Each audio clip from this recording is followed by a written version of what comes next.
Hello everyone and welcome to the Stephanie Stevens Show. I'm Stephanie Stevens. Thank you guys so much for joining me here on my YouTube channel. Please be sure to subscribe to my channel. Today I have on my show the fantastic, young, gifted, and black Miss Naomi Leone. Hi girl. Hi, how are you? I'm good, how are you? I'm good, thanks for having me. You're welcome. Now, the reason I asked you on my show is because I wanted a young perspective about the business that we do today that is so-called drag. So I wanted a young person's viewpoint, a person who's actually doing very well in the market today. Now, there's a few things. Where are you from? I'm from Sierra Leone, West Africa. Oh, wow. I was born there, and during the wartime, my family and I ran away so we can survive and be in a better place. And then we lived in Ghana for a while, and then moved to Canada, which was in Edmonton, Alberta. Oh, wow. So how long have you been in Toronto? I moved to Toronto in 2012 to pursue my career in fashion design in school, and it's something that passions me. So, and I got into learning to drag. So I'm like, why not? I have the creativity. We're all blessed with art, and we're all talented. It's just about finding yourself. So then I got into drag, and yeah, it's been fun.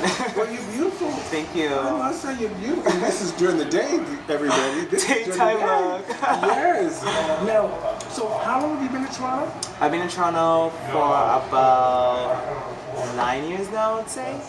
Yeah, I love it. It's a place of art, and it's a city of diversity, which is all included in Canada. So I love Toronto, and it's a way that I have found myself also, especially living here by myself and not having no family, mom to guide you through it. I have to be strong, and I feel like I've come a long way.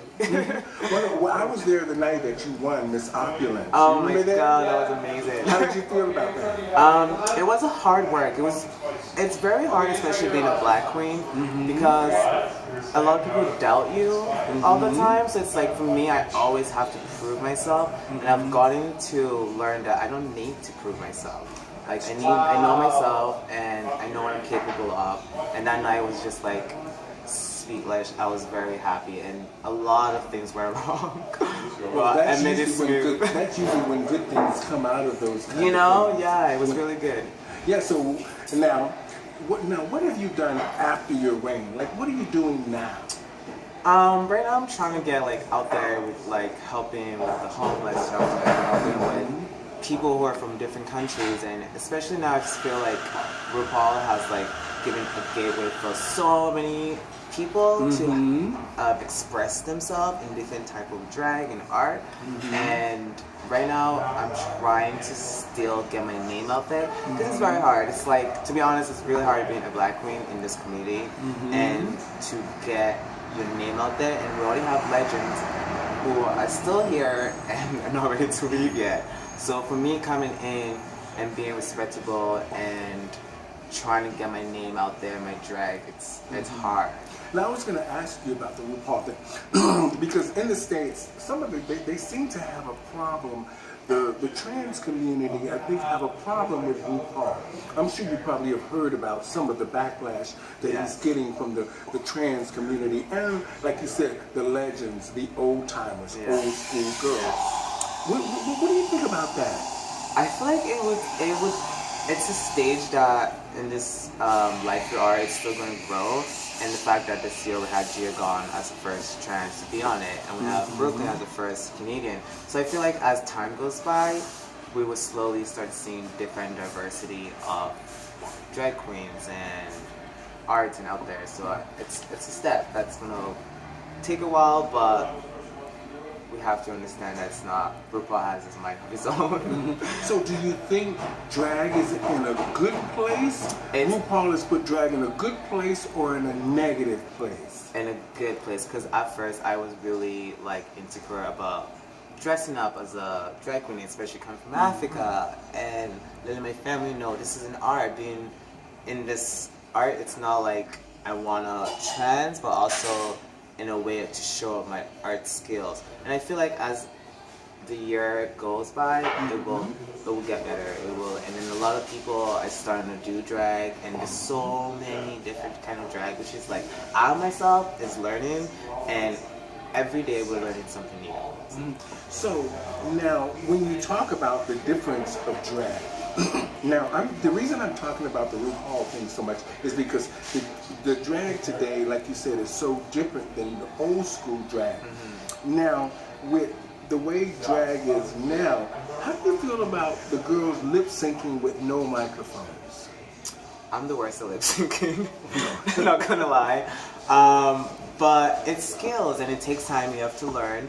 But then it's like for them not lip syncing with microphone, it's a form of, I don't know how to really describe it because it's expression? Like expression. You know, you can use your hands and gestures and dance and do a split because you can have a microphone and then do a split unless you're doing a type of number or something different in your thing. Well, who are some of your RuPaul? I mean, we know people will say Brooklyn because it's just she's Canadian. But who are some of your who are some of the stars on the RuPaul show you think have really made an impact? Because I got to work with a few of them. I worked with Shangela and Carmen Carrera, and they were very great, very good, and they both brought something different to the table. And I like Carmen Carrera because she was more old school. I like Shangela because she was more energy and a very positive person and a very she's just very cool. Yeah. And that's what I like. Now, who are some of your role models? I never have role models. I respect everybody because I learn and pick and choose of the different art that they form that I can get within myself as a visionary artist. I don't have a specific person, but I feel like from growing and learning into this like industry of drag, I've learned to see how Shangela has grown, and from getting the opportunity of being RuPaul to where she is now is a goal step that I would want to do, and also to like establish and learn about different things as well and help others.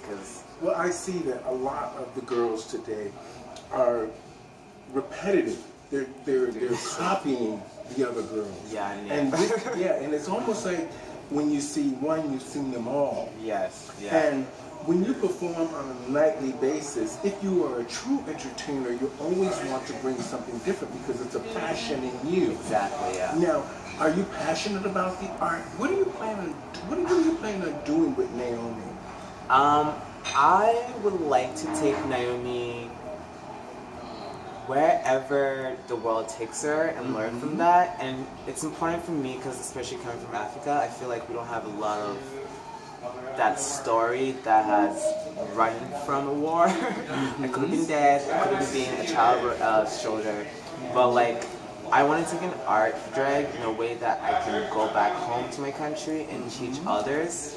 Because I'm sure in this world there's so many opportunities there, but like I feel like it's not branching to the other side of the world, just like how a lot of people in Canada want to be on RuPaul. So now it's giving us an opportunity having a Canadian. So slowly, hopefully we might start using a Canadian.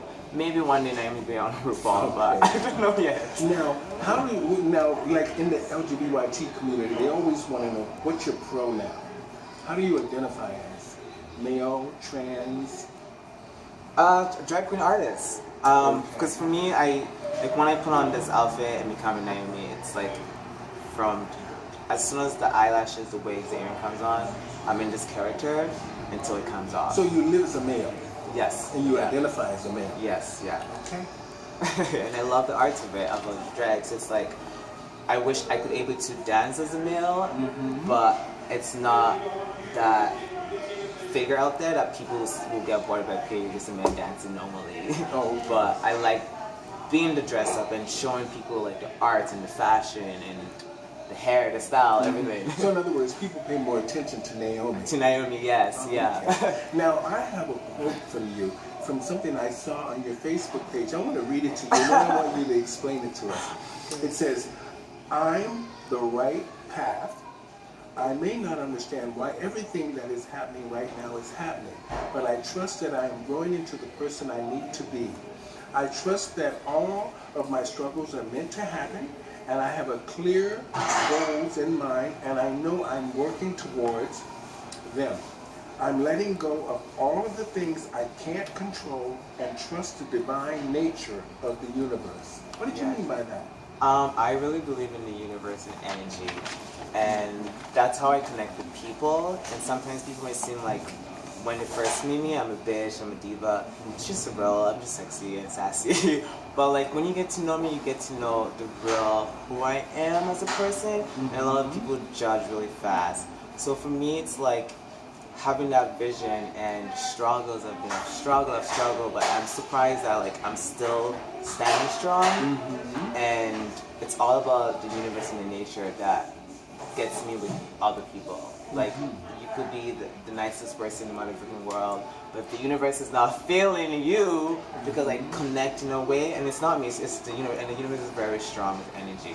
And I always like to meditate, breathe, but that quote was very like important because right now we're getting ready for our recalls, and there's so much happening. It's like people don't believe in you, and when people don't believe in you, you feel like you just want to let yourself down. But no, you gotta keep up. You gotta stay strong. You gotta stay strong. You know, it's gonna happen, and everything happens for a reason. And sometimes I just say, I'm just gonna leave this to God. I'm a Christian person, so I always like to leave it to God and let His magic work. It's meant to be. It's meant to be. Spiritual? Yes. Spirituality is good. It's really good. It is. Now, how do you get along with the other performers in the community? What are the positives and the negatives about working with the other entertainers in our community? How do you get along with them? And just honestly, yeah, I'll be real honest. Because I always like give them the tea. Give them the tea. I feel like, especially for someone who's not from Toronto and I've gotten my way into the scene, a lot of people have a clique of their group, and to me, I would love to work with so many of you guys, but I feel like of my past and negativity and things I've done, it keeps in those other people's mind of whoever has said, this is how Naomi is. Without you getting to know me, you're gonna agree with that person. And I feel that connection all the time. And I feel like the fakeness. I can't do fakeness. Like either we're sisters or we're not. And it's hard. It's a good thing that you're thinking positive about this. And it's sometimes you have to step away from people to see the big picture. Yes. And in this business and in our business, people aren't always going to love you and aren't going to always like what you do and what you say. I've dealt with that for years, but I learned that if you stay strong and positive and just keep getting up. Yeah, and that's what I've learned. It's very hard in this, and we don't have a lot of bars to fit everybody. And to be honest, I don't like going to a bar and seeing the same person in the same outfit that I saw 2 days ago when I was out performing. And it's like, okay, yes, and that's why I like nowadays, there is so many new queens. That's why I'm like, RuPaul has gotten everyone like hungry for drag and want to put makeup and do this. And there's so many more talented people. But how can we get opportunities for newcomers? And yes, they have open mic, but what's open mic going to do for that person who wants to establish their drag to get somewhere where that person they're looking up to, who's on stage, and being like, how can I get there? And how can that person help that person? Nobody likes to help. Everybody likes to be like, me, which is understandable, but if it's always me, and not teaching one another without me reaching out, then it's like, where are we going as a family in the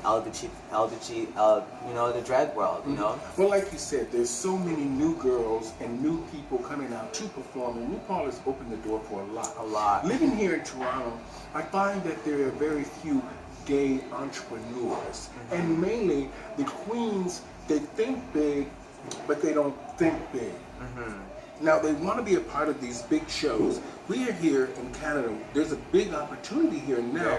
I'm surprised the girls haven't opened up their own bar. You know, that's something has to be done. That's right. That's the vision I'm trying to do. Their own bar, and not only that, they can get a loan from the bank. That's what I'm thinking. Why Yeah. would these girls open up their own bar? Very true. The bars here aren't that big. No. So if the bars here aren't that big, it can't be that big of a risk because the people are coming out to see us. Yes, yeah. So if the girls learn to work together, Together. they can have their own bar and make triple the amount The of amount. money. And I've it's been a saying vision this of- for years. Exactly. The vision I've always seen too is like if we have a stage as big and we just have everybody performing, and you perform, the next person perform, I'm sure the audience will love it. But if you like just that one person, it's like, you know, we're gonna get bored of seeing you. And even myself, when I go as male out there, no one knows something that's Naomi out. But I watch the other performance and I'm like, really? Well, you know, I think that the girls in the States have a bigger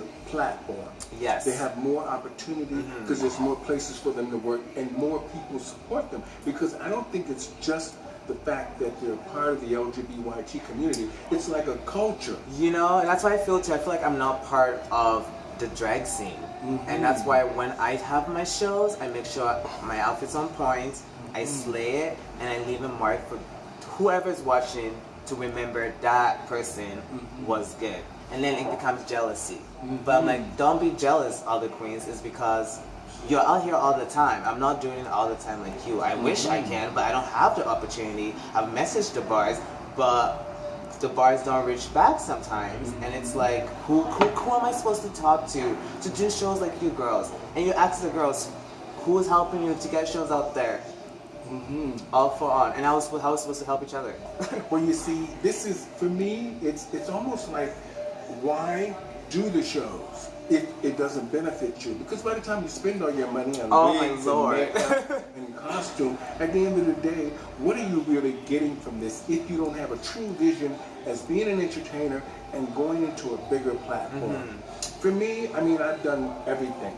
And now I'm doing my talk show because I really want to educate people about our That's business. amazing, yes. And let them understand the grit, the grind, how we live still in yet a positive society, Yeah. but yet we still don't make enough money and we still don't get enough respect, even though we're entertaining and making thousands of people happy and lots of people It's rich. hard. And at the end of the day, we're still doing what they did back in Stonewall days, where Yeah. the queens were the ones standing in the front getting egged, And but thrown yet out, they yeah. pushed on. Yeah. Now, you say you model. Yes. Have you ever really modeled? Yeah, so I do modeling. I was with an agency in Edmonton, Alberta, which was called Mode Models. So when I moved to Toronto, the market is very different because I'm not like muscle, but like I'm a cute and I know because of the bone structure everyone always says, I know how to use my image. And then modeling to me is my first step before even drag. So even doing makeup, I hate it because when I take it off, my pimples is all out there and I have acne, and then 2 days later I'm called for a photo shoot, the acne is there. So understanding like not able to do shows all the time, which is fine because I want to take care of my skin. But if I do show all the time, it would destroy because then I want to take my career, which is modeling, seriously, and then be signed with a big agency, which is my goal, and then go on and be like, there's Naomi also. That's my Now, secret. when you think about the business of drag, do you think there's a real market for you? Where do you see yourself in 10 years? Do you think you can really make money in this business in Toronto? Not in Toronto for sure. I would have goals, and with my struggle and my past, that sometimes haunts me, and of what people may know out there, but they don't really know, is that like, I'm not a Canadian yet, and I've been here for a while, because I got myself into some dumb, young, being a teenager shit. We all do. We all make mistakes. So that has screwed my life over over a little bit. But then I would like to move to Europe, where I feel like that's my look, and I've always seen it. I've always dreamed about it, and then go on and do Naomi and see where it would take her. I'm only 28 right now, and I would love Naomi to tell. My goal is to build a school in Africa, so therefore I can teach kids what I have learned here when I moved to Canada. gymnastics. You know who I worked with? I worked with Amanda Lepore for a few years in Ottawa. She came to the Pride festivals and stuff, and she used to sit down. We used to sit in the dressing room and drink champagne and talk. And she told me, she said, "Girl, you got a gift to gab. You should have your own talk show." But she told me that she was modeling, and she showed me all these pictures, and I couldn't believe it because you know she's only like 5'4", 5'5", and everyone's a model. And I thought, if she can do it, you can do it. Yeah, yeah, Okay. and everything is very possible. And one of my favorite girl and artists in this is just Cardi B, because she started from nowhere and Miss she's built this up, you know. She's trying to do a trademark with that, or I can't even do it. But you know, it's not, and that's another artist that I actually look up to in a way that's like, wow, like you've actually talked your talk. If you don't express yourself, no one understands you sometimes. And sometimes it's hard to express yourself because everyone's mindset is so different and everyone's opinion is bullshit. So you have to always think of you, what comes first, and that's what I feel like. So what are some of your most real life achievements, or what do you really want to achieve? Like, what is it that Naomi wants for Naomi?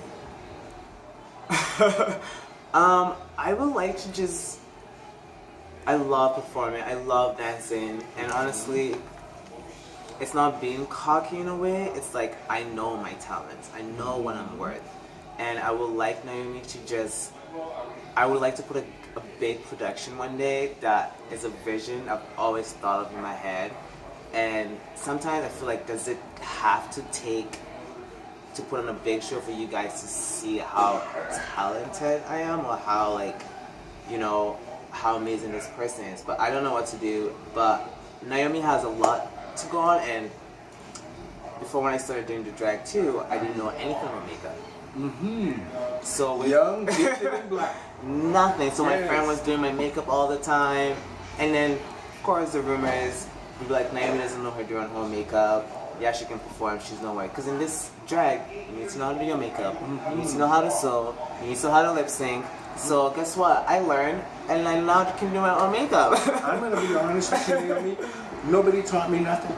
You know, I you have to make do my yourself. own costumes. I do my own makeup. I do my own hair. I mean, this is not show hair, okay, guys? Okay, this is daytime. Daytime. Talk show, okay. Now, have you thought? Are you transitioning in any form, or you just live as a male? I live as a male. I love living as a male. Okay. The drag part is just The expression. the expression, Okay. and just knowing that actually, the first time I did drag tour, I respected women so much, because the pain of being this beauty and putting on, looking always good, and put on the heels, it's a lot of work. Yes, it It's is. a lot of work. Now, family. I love my family. Oh, my family. When I came out, when I did Opulence, actually. Yes, So that was 2015. My ex was helping me back. And then when they first saw me as Naomi, they're like, what's going on? Are you transitioning? I'm like, no, it's drag, it's art, it's making me money to survive in Toronto. And my mom flew down like a few years later, last year actually, she came to my first drag show. And the most response I got to was being African mother. Oh. Because most Africans would not tolerate that.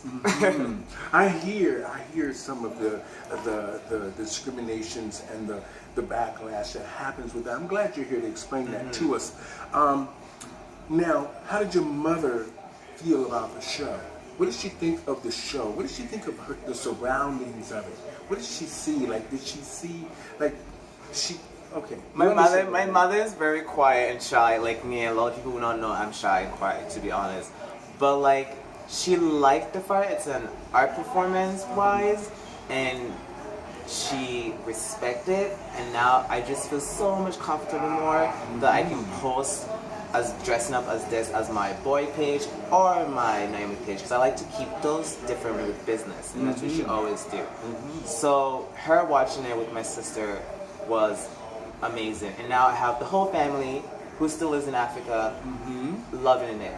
So it's, for me, I don't know what they're thinking, but I hope that they're moving forward in life to understand this is a generation that you know, there's gays, there's lesbian, there's drag queens, there's drag kings, all of that. So it's like being an African mom, I feel like she has come a long way, and I am blessed to just have a mother like that. There you go. That's all. She's No one blessed. can tell me nothing. So, do you feel that young people should come out earlier, be more open with their parents, or should they first see a doctor or talk to a friend? What do you think? Like, if you're feeling different than, let's just say, if you're feeling like you this is what you want to do, and or if you're gay or you're straight and you want to try new things, you think people should be open and honest? What's your advice to young people? Honestly is the best policy. You have to be honest within yourself. And that's the only reason why you're gonna love yourself and somebody is gonna love you too. And that's the best answer I can say, because if you're not opening up about yourself, then you're very closed in and demons attack you, I say. So if you want to get into drag, do it. You may look terrible, but it's a step by step. It takes process, and you learn about your own face, and you learn about yourself, and you learn about your true friends. Because I've learned too, as I'm getting older, I'm learning that I'm losing friends slowly. I don't know why. Is it because you're growing? I'm growing. You know, so it's like no one's, and I don't even like to party anymore, and one drink would get me like tired or whatever. I didn't even barely drink, but like, and even when you're doing shows, know that you're doing business. You're working. It's not all the funs and games. Yeah. Sometimes you have to understand the end result. You gotta pay the rent or the mortgage. You know. Now, are you happy? I'm happy actually. I'm blessed, I should say. I'm always blessed because no one's happy. Because right now I'm stressed out. But I'm blessed, and I just thank God for like to continue blessing me and to guide me through my journey and where it's going to take me. And that's all I'm looking forward to see where it takes me. Well, I'm glad that you were on my show today, because I really wanted to have you, because like I said, you were young, gifted, and black. Thank you. And I thought, from watching your pages, you had an interesting story. So I'm glad you shared it with us here on the Stephanie Stevens Show. Girl, we are going to carry on. We are going to carry on. And then my final thoughts. Okay. I just want to say, people, be open-minded. And remember, we all have different ways we express ourselves. And to the older people, we are never too old to learn and listen. Exactly. I want to just say thank you to The Drink for the support of the Stephanie Stevens Show. Thank you very much, Jimmy. Thank you, Naomi Leone, for being on my show. Thanks for having me. Thank you, everybody out there. We'll see you next time. Young, gifted, and black. Amen. Miss Naomi Leone. Thank you. Thank you.